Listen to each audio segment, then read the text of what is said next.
नमस्कार दोस्तों, आइए जानते हैं आज एक नए ट्रूथ के बारे में। चीन वैज्ञानिकों ने बनाए 5 क्लोन बंदर जो कई बीमारियों के इलाज में काम आएंगे। दुनिया भर में कई स्वास्थ्य विशेषज्ञ जीन एडिटिंग की तकनीक पर नैतिक विरोध होने का आरोप लगाते रहे हैं। चीन के वैज्ञानिकों ने अल्जाइमर जैसे कई इंसानी रोगों का इलाज के अध्ययन के लिए जीन में बदलाव कर 5 क्लोन बंदरों को जन्म दिया है। चीन का दावा है कि इससे चिकित्सा अनुसंधान में मदद मिलेगी। चीनी वैज्ञानिकों का यह प्रयोग अफ्रीका में पाए जाने वाले एक बंदर पर किया गया है। उनका दावा है कि इस बंदर से बनाए गए 5 क्लोन बंदरों पर जैविक घड़ी यानी सर्केडियन रिदम संबंधी विकारों को लेकर शोध किया जाएगा। इन विकारों को संबंध कैंसर, नींद संबंधी समस्याएं, डिप्रेशन और भूलने की बीमारी जो कि अल्जाइमर से होता है। सर्केडियन रिदम से ही हमारे सोने और उठने समेत शरीर के तमाम जैविक क्रियाओं का संचालन होता है। चीन की सरकारी न्यूज एजेंसी शिन्हुआ ने अपनी एक रिपोर्ट में कहा कि यह पहली बार हुआ है जब बायोमेडिकल रिसर्च के लिए एक जीन परिवर्तित बंदर से कई क्लोन बंदर तैयार किए गए हैं। शांघाई स्थित institute of neuroscience of Chinese academy में इन क्लोन बंदरों का जन्म हुआ है। बताया जा रहा है कि इन बंदरों में इन बीमारियों के लक्षण दिखने भी लगे हैं।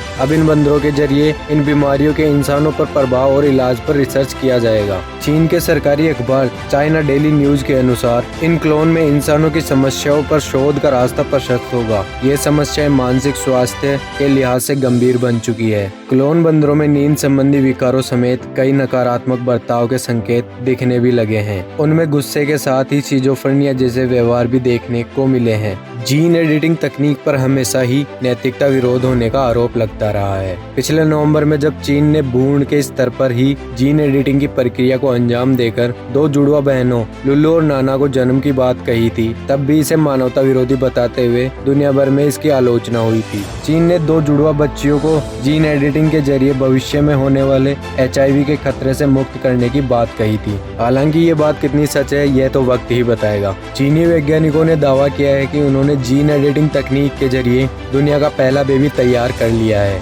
हालांकि इस दावे की अभी किसी दूसरे वैज्ञानिकों की ओर से पुष्टि नहीं हुई है, लेकिन इस दावे के बाद से ही कई वैज्ञानिक इस पर अपना डर जता रहे हैं। दरअसल चीन के एक वैज्ञानिक ने दावा किया है कि उन्होंने जीन एडिटिंग तकनीक के जरिए दुनिया का पहला बेबी तैयार कर लिया है। ये जुड़वा बच्चियां हैं और इनका नाम है लुल्लू और नाना। इसे मेडिकल साइंस का बहुत बड़ा और विवाद खड़ा कर देने वाला कदम बताया जा रहा है। हालांकि इस तरह का कोई भी प्रयोग ज्यादातर देशों में बैन है, लेकिन जीन एडिटिंग तकनीक पर लगातार काम चल रहा है। दरअसल जन्म से पहले ही जीन एडिटिंग के जरिए किसी इंसान में अगर बदलाव किए जाते हैं तो जीन के प्रभाव अगली पीढ़ी में भी जाने की पूरी संभावना रहती है। इसके अलावा ऐसे किसी भी प्रयोग से बहुत से साइड इफेक्ट शरीर पर हो सकते हैं जो बच्चे के बड़े होने पर सामने आएंगे। तो आइए दोस्तों जानते हैं इसके प्रयोग के बारे में। इस रिसर्च की सफलता का दावा करने वाले साइंटिस्ट जियोन क्विन शेनचेन प्रांत में southern university of science and technology में रिसर्चर हैं। उनका कहना है कि उन्होंने 7 जोड़ों के फर्टिलिटी ट्रीटमेंट के दौरान उनके भ्रूणों में जीन एडिटिंग के जरिए बदलाव किया था।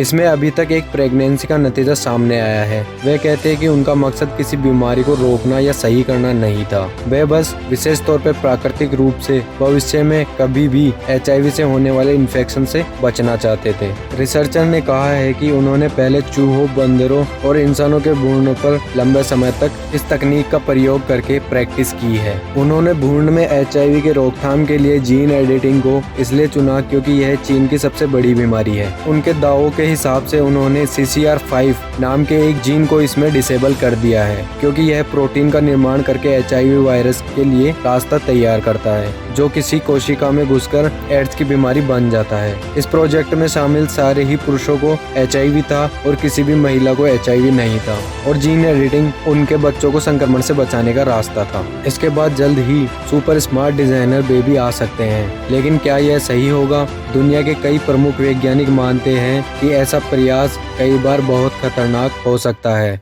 और उन्होंने इस प्रयोग पर अपना डर भी जताया है। उन्होंने यह भी कहा है कि जो पेरेंट्स इस प्रयोग में शामिल थे उन्होंने अपनी पहचान जाहिर करने से या किसी इंटरव्यू देने से इनकार कर दिया है, और वे यह भी नहीं बताना चाहते कि वे लोग कहाँ रहते हैं और क्या काम करते हैं। ऐसे में इन दावों का कोई भी स्वतंत्र स्रोत नहीं है, न ही उनका रिसर्च किसी पत्रिका में प्रकाशित हुआ जहाँ से एक्सपर्ट उनकी जाँच कर सके। एसोसिएटेड प्रेस को दिए गए एक इंटरव्यू में उन्होंने इसका खुलासा कुछ दिन बाद हांगकांग में किया। यहाँ पर उस दिन एक इंटरनेशनल कॉन्फ्रेंस की शुरुआत भी होने वाली है। रिसर्चर ने अपने इंटरव्यू में कहा है कि मैं एक बहुत बड़ी जिम्मेदारी महसूस करता हूँ। अब समाज ही तय करेगा कि यह तकनीक जारी रखने या छोड़ देने के लिए उन्हें आगे क्या करना है। दुनिया के कई प्रमुख वैज्ञानिक मानते हैं कि ऐसा प्रयास कई बार बहुत ज्यादा खतरनाक हो सकता है और उन्होंने इस प्रयोग पर अपना डर भी जताया है। यूनिवर्सिटी ऑफ पेंसिल्वेनिया के जीन एडिटिंग एक्सपर्ट डॉक्टर्स ने कहा है यह अनुचित है। यह मानव जाति के साथ एक ऐसा प्रयोग है जिसका नैतिक आधार पर किसी भी तरह से बचाव नहीं किया जा सकता।